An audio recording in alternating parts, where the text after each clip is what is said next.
Welcome to the Tessa Tubbs Podcast. This show is for people refining what success means and choosing to live in alignment with who they actually are. Before we go any further, I want to acknowledge something. Many of us are moving through our lives holding a lot of responsibility, expectations, and care for others, often without much room or space to be fully human ourselves in the process. Today's conversation lives right there, not in performance or polish, but in the real lived experience of what it takes to show up honestly, to be seen, and to create space for others without disappearing yourself. That's the context for this conversation. My guest today is Rachael Lewis. Rachael is the owner of Honey and Sage Salon, a former educator, and someone who has navigated multiple reinventions professionally and personally by choosing alignment over expectation. Rachael knows what it means to be the only in the room, to lead through vulnerability and to hold space for others while learning how to hold herself with the same care. Her work and her life reflect a deep commitment to creating environments where people feel safe, seen, and grounded. Rachael, I'm really glad you're here. Thank you for having me. So Rachael, before we zoom in on a specific moment, I'm curious, when you hear this framing around vulnerability, safety, and holding space, what resonates the most with you right now? Um, I think for me, it's the fact that it's not a one and done. Vulnerability is a state of being, and it's something that I have had to learn through the course of my life. And even though I've learned how to be that, I'm still having to actively do it and be really uncomfortable in that. My life is ever changing. I'm having things happen even now, even since I met you a few months ago. And so going through things where you do have to show your underbelly a little bit, it never starts being easy to do. I just know how to do the things that aren't as easy now. That makes a lot of sense. And so with that, maybe we can double click. I'd love for you to sort of take a moment where and share with us a moment where vulnerability truly changed something for you or for someone else or for a space you were holding. Yeah, absolutely. I mean, there's so many examples I can think of. Just a very recent one. I left education in 2021 after teaching during COVID year, and I went to hair school and reinvented my career, and that came at a big personal cost in my life. And having done that now, I am someone who the other people that I know and that were part of that professional life before, some of them are looking at the same journey and they're coming to me saying, "Hey, you did this. Like, can you show me the blueprint? Can you give me the support?" And so I think that just like being willing to really talk about it, to tell my reasons, to tell the ups, the downs, the pros, the cons. I think that's the honesty has helped some of them make choices. So I have a friend who I think just put her notice in at her school this past week, and she's looking at making a big change. And I know that I'm so proud of her, and it's so scary, but it can also be so worthwhile and change the trajectory of your life. And I mean, to me, life is not about work, it's about happiness. And we work, but we work to live, we don't live to work. And so I think for her, it's given her that peace that she needs because it came from a place where I struggled and I was honest about why I was struggling and what it took to work through that struggle. Yeah, you mentioned that at the front end about how, this shift came with great sacrifice for you. I'm just curious, if you could think back to that time, what felt risky about showing up honestly for yourself in that moment? Oh my gosh, so many things. I was leaving, it wasn't a great income, but it was at least a steady income. I knew that the paycheck was going to roll into the bank. I had 4 children at home. We have pets and mortgage and all the things. And, knowing that it was going to create financial instability. Not only that, but going to school, I wasn't going to have any income for a full year. Mm. And I was extremely privileged to be in a position where that could happen. It was a short term thing. We made do, but that was uncomfortable. Another thing was just when you are in education, I think this is true in a lot of fields, but especially in education, it's like a family so many times because you are literally working side by side with people to raise children, to help children be better than they were, to teach them, but you care about them as human beings. And I worked alongside so many people that were like that. So to go to my work family and say, "Hey, I love you all so much, but I'm piecing out."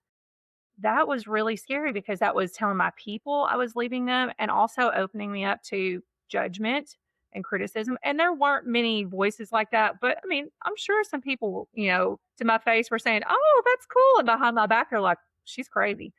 Um, and now, I think a lot of people have seen that journey and they've come to me and said, "Hey, I'm really proud of you. That's very cool that you did that." And even if they're still teaching, it's just the fact that I wasn't settling for just fine. I was looking for something more. Um, so I think that was a big thing.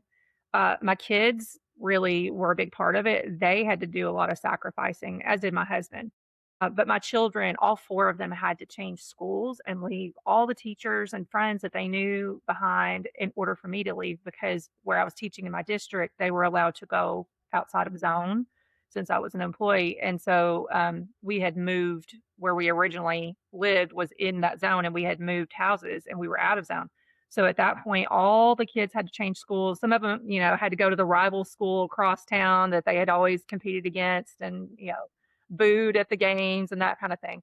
That's not a small sacrifice. And, I just can't imagine the bravery it took on their part. And they were all just immediately like, "Yes, go do this, mom. Like, we want you to be happy. We want you to have what you want." They were down from the get go. So it was a lot of sacrifice. It was a lot of change, just telling everybody in my life. Um, I think the moment that I most closely relate that to was the moment when my husband and I told our family and friends several years ago that we were planning to adopt 2 children from foster care, and we already had 2 biological children. And I think to our face, a lot of people are like, "Oh, that's great." And behind our backs, they're like, "What?" And not that they weren't supportive of the idea, but just it was a little cuckoo. It was an intense moment. And so I know that there were some people that didn't understand it, even if they caught up in their understanding later. And so, yeah, I guess that judgment from your peers, it doesn't matter to me the way it used to. But of course, you want your loved ones to support you and to, really like have your back. I love that. First of all, thank you so much for sharing so candidly and things that we often don't talk about and we sort of tuck away. So really leaning into that vulnerability because, financial instability, that's uncomfortable. Relational, disruption, that's uncomfortable. Asking our loved ones, our spouses, our kids to take on the risk with us. So many people stay in unsettled, mediocre, soul sacrificing or soul sucking environments because we don't want to disrupt the apple cart. We're not willing to play through those type of sacrifices. And I think it's important you have that end, and then you have the other end where it's like, I can just go and do things and there's no price to pay. There's always a price to pay. It's the intentionality and being able to identify what some of those sacrifices are going to be. I'm curious, when you shifted, like after you made that call and you stepped out into these things, what shifted for you once you chose presence over protection? And what shifted for some of the people around you as well? I think for me, it was just a massive weight that lifted off my chest, and it had been put there so gradually that I didn't realize it. It's kind of that frog in the pot scenario of you don't realize how deeply you're in until all of a sudden the water's boiling and you're done. And so for years that had been building where it was just a little drop at a time. And then all of a sudden, when I made this change, this massive weight lifted off of me at once. And it was like I could breathe again. Uh, Wow. It was like I had space in my brain. For an example, I learned about myself that when I came home from teaching, and that was also teaching while I had all four of my kids in and around me all the time because they were riding to school with me. They were in my classroom in the mornings, they were in my classroom in the afternoons while I was teaching my last class period. They were riding home with me. They were staying late with me when I was grading papers, whatever. I think that really, hang on, I'm losing my my train of thoughts, jumping the station here. Uh, what was So I you getting were ready? talking about the what changed for you once you made that shift into really being present and not worried about, protection, and what shifted for you and what shifted for those around you? Yeah. Oh.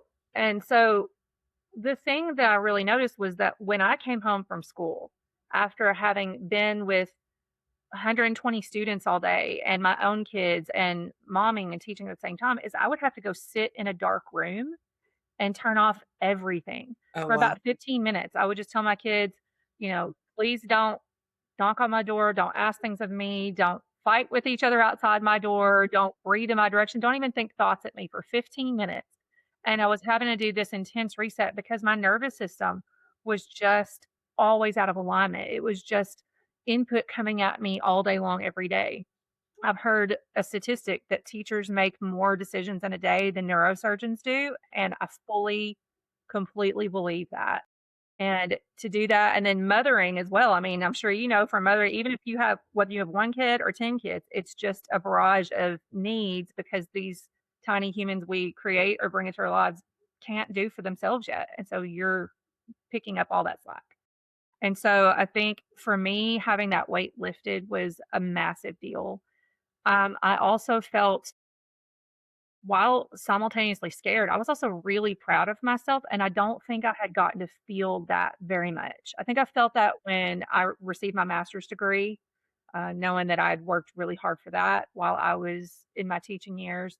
But other than that, a lot of it was just toil, toil, toil, no payoff to that, I guess. No, you'd have those moments with students, but there never was a great moment where they're like, "Yes, you have done an amazing job. We're so proud of you." And all of a sudden it was like permission to myself for me to say to myself, "Yes, you have done an amazing job. I'm so proud of me."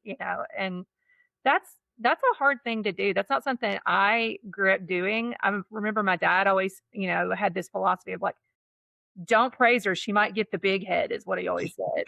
And Yeah. I'm like, "That's not my psychology, dad. That's not me. I'm not in any, danger of thinking too much of myself, quite the opposite." And so allowing myself to really be my own cheerleader and mean it, that was pretty revolutionary for me. Um, Also just my body felt different. I can't tell you that, if you looked at my labs from my doctor's office, if they would show a significant change, but I felt very different in just the way my body functioned. I felt less tired. I had more energy. My spirit was more positive. When I saw people that I hadn't seen in a while, I heard this quite a bit. They were like, "You seem lighter." And I was like, "You know what? I feel it. I really do. I feel that." And so I know that for me, it was just all of those moments were like little nods, little affirmations of, "Yes, girl, keep doing this. You're going the right way." And it led me to a place of happiness that I hadn't experienced in a long time. It was so welcome, kind of like getting in a warm bath after you're freezing cold all day long and you just feel your body relieved. And that's what I got emotionally and spiritually too. That's amazing. And what I love about your story is, you don't get those feelings until you make the call and you cross over.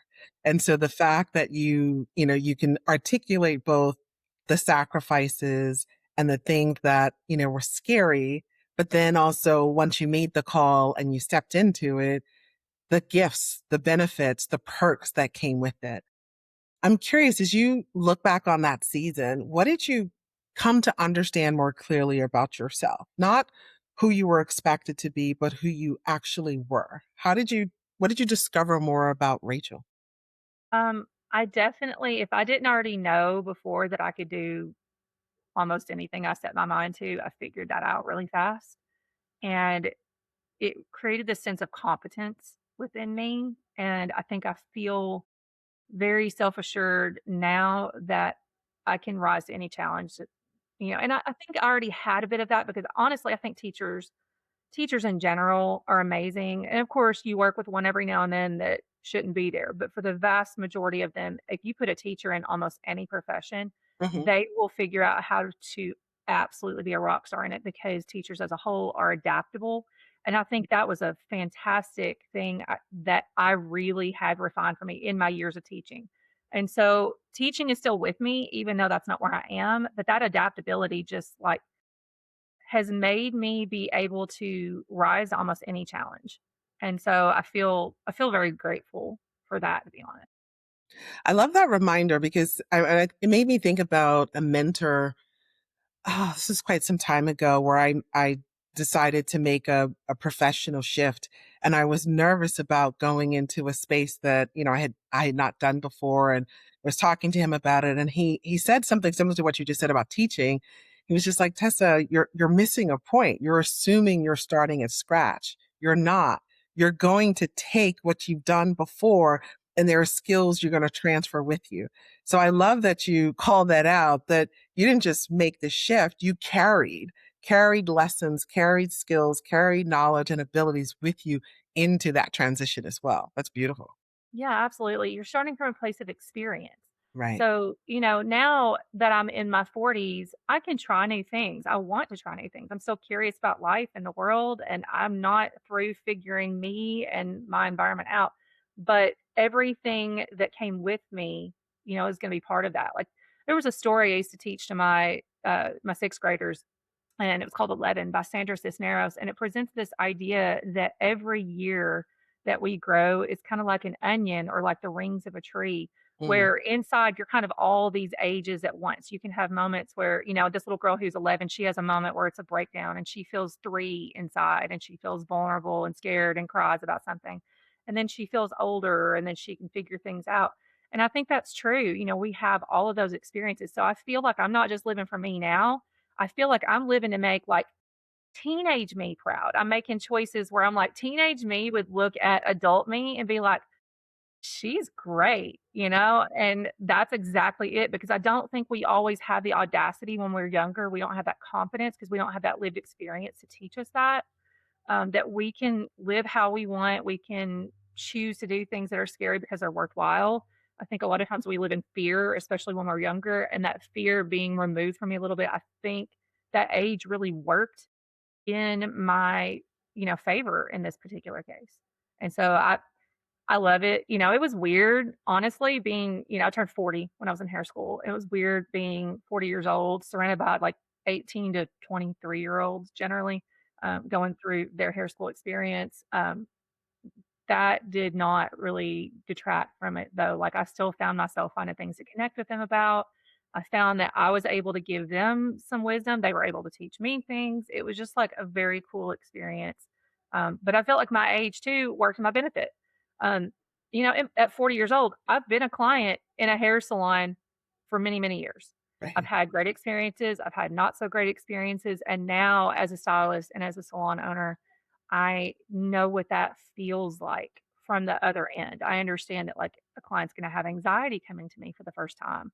I understand that they may not know all the things I know, just basic, like, how do we shampoo our hair correctly so that we don't damage it, so that we give it what it needs? Hmm. And then, what that feels like if someone doesn't listen to you well enough. I had stylists that I loved and thought were amazing, but sometimes they just wouldn't quite listen. And I think if you talk to the vast majority of my clients, that's what they would tell you. They're like, I love the way that Rachel listens to me. Like, she really hears what I want and she tries to help me achieve that very thing because it's a conversation, you know? Yes. And so I think that all of those past life experiences were honestly like part of the superpower I gained coming into it, because I had to gain skills just like everybody else. But they can't know, if they're 18 years old, they can't know what it's like to do all the things I have done in that time either. I love that. So as you're describing, I think it's just one more example of what it's like to be the only or the first in certain spaces, right? How did that experience reshape either your internal dialogue or how you've learned to lead? Because I think there's a lot of people that may be listening to us that, like, oh, this is great, but I'm the only one. And how can I do that if I'm the only one or I'm the first and I'm scared to stand out or speak up? What did you learn from being the only and the first that you can share with them? Yeah.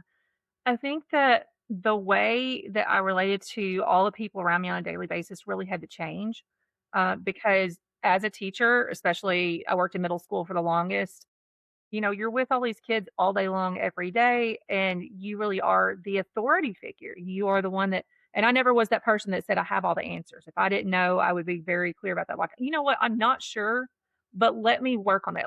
Let me ask some questions or let's find out together. And it was always that idea of collaboration, even though kids were young, like that was important for them to see that modeled. But as I got in hair school, I'm not the authority over the peer next to me. And it doesn't matter what their age is or what their experience is. We're peers. We're going through the same thing side by side.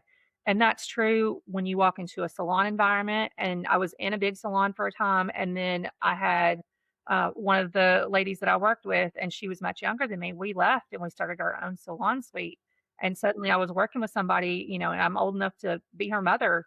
And I was not the boss and she was not the underling. We were true partners in this. And so again, I think it comes back to that adaptability, because it was me making sure that I was in the correct role and not letting past experience, not just being that domineering kind of, Hmm. I'm the authority figure personality. And I've seen a lot of people that they can't step out of it. I think that's one of the things that I had seen with, my students, and I've talked to my kids about. You do have to learn to be both a follower and a leader and know when to make the switch. And not everybody figures that out. There are That's key. people that in the wrong spaces, they're trying to assert their authority and they wind up hindering instead of helping. And I don't want to be that person. That's well said. You talked about earlier just in terms of the sacrifices and some of the changes. And one of the things you honed in on was even just the process of communicating with your family, whether it was your, family at home or your work family, and wondering about expectations of what people might say or judgment. Tell me a little bit about where that responsibility shift from managing expectations or maintaining harmony to owning what you needed to be true. What was that like for you, and then what changed once you made that shift? Yeah. I think the most pertinent example I can think of is the conversation I had with my husband. So I will preface this by saying my husband was an amazing support, but I also need people to know that I don't live a fairy tale life, and he wasn't just automatically like, "Yes, let's do that. Let's reduce our income and let's struggle." He wasn't on board immediately. And that's okay. Like, I'm secure enough in my relationship where I could look at him and say, "Hey, hey, hey, hey, hey, wait just a second. Let's back up." I feel like I had almost like prepaid this sort of debt that we would be going into. Because a little bit of our backstory is he's a veterinarian. And when we graduated from undergrad, we moved out of state and went to someplace else for him to do his education. And I worked hard at a job that I hated for 4 years to put him through vet school. So he had to do, very little of that outside work, and he could just focus on being the best student that he could and absorbing the most that he could. And it was a sacrifice that I willingly made. I would make it again, time and time again, because it was going to support what he loved and what he wanted. And so when I came to him first and he said, "I don't know about this. I want you to be happy, but also like that's a lot." I was able to not just be like, "Well, he's a jerk," and that conversation was over. I was able to look at him and say very clearly, "Hey, I need you to stop and really like look at me. Do I look okay? Does it look like things are going well in my life?" And he was able to truly see me and say, "No, I don't think they are. I see you. I see what you're saying." And we were able to honestly have that conversation because it wasn't an easy one. It really was looking at all of the ins and outs of what's our life look like? How do we manage this financially? How do we manage this? With the kids having to change, how do we go forward when so much of our life is going to have to be different? But I was just very grateful that we had that kind of relationship where I could just come to him and say, "Hey, this is a problem that I'm struggling with, and I need your help." And even though it wasn't that immediate connection, there was enough like understanding and friendship and support between us that we were able to figure it out. And so I think it's a thing to remember, is that like things aren't always easy. Um, it can look from the outside like I just have such a simple time with it. Oh, just the most amazing support. But the truth is, I kind of fought for that support. And the second that he heard what I had to say, he was like, "You know what? You're right. I hear you. I've got your back." But, if my husband had bucked up against me when I said, "Hey, I need to do this, I need to make this change," I would have struggled. And I see how a lot of people can feel very stuck because it's not just as simple as, "I want to do this, let's do this."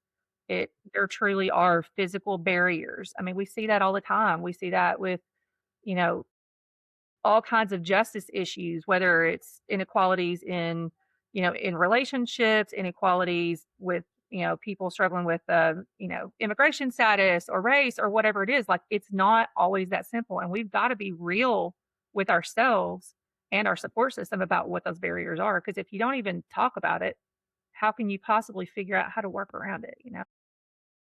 Yeah, you actually moved into a space that I was keen to get to in our conversations. I remember, just, as you said, meeting you a few months ago and the chats we've had between, then and now. One of the things that really struck me, and even in this dialogue, is about how much creating space relationally and professionally where people feel safe to show up as they are, how important that is to you. And so I'm curious, where do you see people longing for safe space right now? And what do you think is actually getting in the way of that? I think that right now, I mean, let's just be real. It kind of feels a little bit like the world's on fire right now. That there's so many struggles out there. There's so much happening.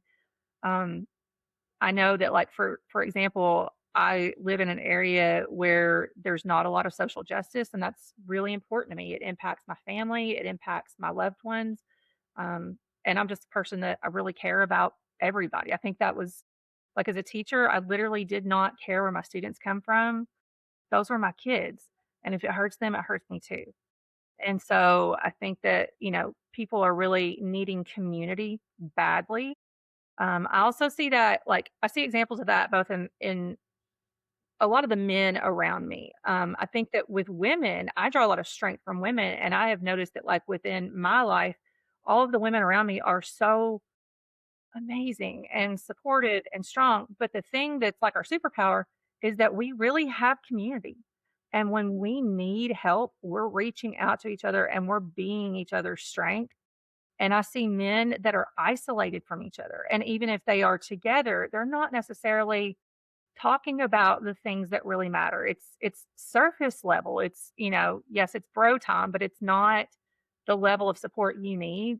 Like, for me in my job, I sit with individuals in a private space all day. And a lot of those people are my friends or are people or clients that, you come to have a deeply personal relationship. You talk about a lot of personal stuff back and forth. And so I wind up processing all of my stuff going on in my life, probably too much sometimes. And then my husband, who works around a tremendous amount of people, but has to, like, bear the weight of a lot of heaviness in his job. And then he comes home and talks to nobody. And so I think that's not isolated to him. The more and more people I talk to, the more I realize a lot of my friends, husbands or partners are much the same. And they're just really lacking that community. Because I feel like we have made it where guys can't be vulnerable a lot of times. Um, and I think that's just across the board. I think anytime you feel, like you said, like the only one in the room, Hmm. whether you're out politically, whether you're out racially, whether you're out because of your gender, whether you're out because of your circumstances, you feel like you need someone who just understands a little bit of where you are. And so I think that's a big space. Um, and I know for me in particular, I have created hopefully a space where people feel really loved and really safe to be who they are. And it's become sort of a beacon, especially to gay and trans community, because two of my children fall under the LGBTQ umbrella, and one of my children is trans. And that being said, that has opened doors because other people realize that they are perfectly safe in my hands, and that I'm gonna love and protect them the way I would love and protect my own too. And so I think we need that. I know that there's certain instances where when I know what somebody's about, it makes me feel instantly unsafe and I don't wanna be around it. And I find myself seeking community where I can just relax, because we all need that. We all need to be able to unmask and to drop any armor that we carry on ourselves, because, that's the opposite of vulnerability, is having to walk around like that all the time, tensed up and just waiting for, a strike almost. Um, so yeah, I think it's true that in these times, there's just a lot of people that need to reach out. And sometimes they don't know how, they don't know where to begin. They feel like nobody understands. And really, the truth of it is there probably are a whole lot of people that understand. You just haven't connected with them yet. Yeah, it's interesting. I mean, there's definitely lots of research out there, particularly around how our society raised, the differences between how males are raised and females are raised. And as women, we are definitely, taught to be in relationship and community with each other, even from, playground years. So it's not surprising to see that difference in adult life. But I would also say one of the challenges we often hear about, particularly amongst women, is overfunctioning, right? Because we're supposed to be the caregivers, the mothers, the wives, the boss ladies, all the things. So for that woman who is overextended, maybe share a little bit about how you've learned to hold space for others without disappearing yourself or abandoning yourself in the process. Yeah. I was just having a great conversation about this with my friend Felicia the other day. And you are absolutely right that every woman I know, especially mothers, are so overtaxed. And we have always been taught to be these excellent multitaskers. And we were told that that was wonderful. And what we were never told is that it's okay to set up a boundary. And I heard a really cool thing the other day. Jamila Jamil, the actress and activist, was on a podcast, and she said, "I'm not living for me now. I'm living for 85-year-old me. I Mm, am thinking about who I was, who I will be when I'm 85 years old, and I'm looking back and saying, what would she want me to do? What would she want me to wear? What would she want me to eat? Where would she want me to go?" And it draws to mind another piece of wisdom that my grandma always said, which is, "It'll never be noticed on a galloping horse," and that just means let the little stuff go. And so I think it's helped me shift. There's been a lot of conversations and a lot of little nuggets like that that have entered my brain over the years. And it's helped me realize saying no, first of all, is a complete sentence. Saying no to things that aren't priorities doesn't matter. And when you have 4 kids, it is constantly chaos. You feel like you are taming the lion with the chair in one hand, and you are juggling with the other hand, and the elephant's going berserk behind you, and your circus is always a little bit on fire. And so when other people came up, they're like, "Can you just" "Nope. No, I cannot." And you start learning to become comfortable saying no. I feel like that's a gift that age has given me too, where I'm a lot more comfortable setting up a boundary.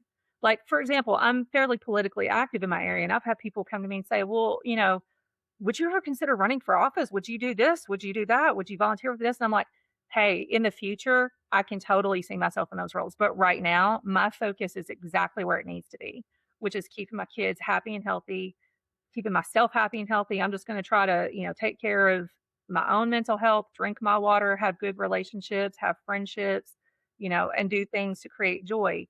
So in the future, when I have more bandwidth, yes, right now, bandwidth is full, no more room at the end. Um, and so I think that that's been a big thing for me because I was going slowly insane when I was teaching. That was part of my issue right there, was constantly being overtaxed. Hence the having to go in a room for 15 minutes and sit in the dark every day when I got home. That was my nervous system telling me, "You aren't doing well." And so I have decided I'm no longer interested in feeling that way. And that doesn't mean I don't have any responsibility to anyone, but it does mean that I am making sure that my energy is being spent correctly. And as Taylor Swift said, you should think of your energy as a luxury item and not everyone can afford it. I only have a set amount of energy, and I have to decide each day, what are my priorities? Where do these things go? I don't do great at it every day. Some days are better than others, but I think overall it is my health and happiness, my kids' health and happiness, my relationship, and keeping my business afloat in that order. But all those other little voices, sometimes I just have to say, not today, not today. I love that. There was a quote that I learned, I think it was maybe a middle of last year, that I've been carrying with me. And it talks about how empathy without boundaries is self sabotage disguised as grace. And I think it's this notion of, when we want to help and we're caring people, we want to do for others. But if you do it to the point that you don't have boundaries and you don't protect yourself and put your own oxygen mask on, what we think we're doing is like graceful, kind, generous, but it's really self sabotage in disguise. And so holding that tension between those two worlds, as you said, is so important. And I know even for myself on that journey, got to the place where like you, where I could say no, but I would feel so guilty for the no that I would explain why I'm saying no to the nth degree. But even as I've gotten older, I don't need to explain my no either. Right. So, right. So just really making that shift and growing into that. And that takes time, especially when for those of us who that wasn't taught to us early, but we have that ability to learn and to build that skill set and capability for sure. Yeah, I've heard a great phrase, and it's one that comes to mind often, and it said, "Don't light yourself on fire to keep someone else warm." Ooh, well said. Well Yeah. said.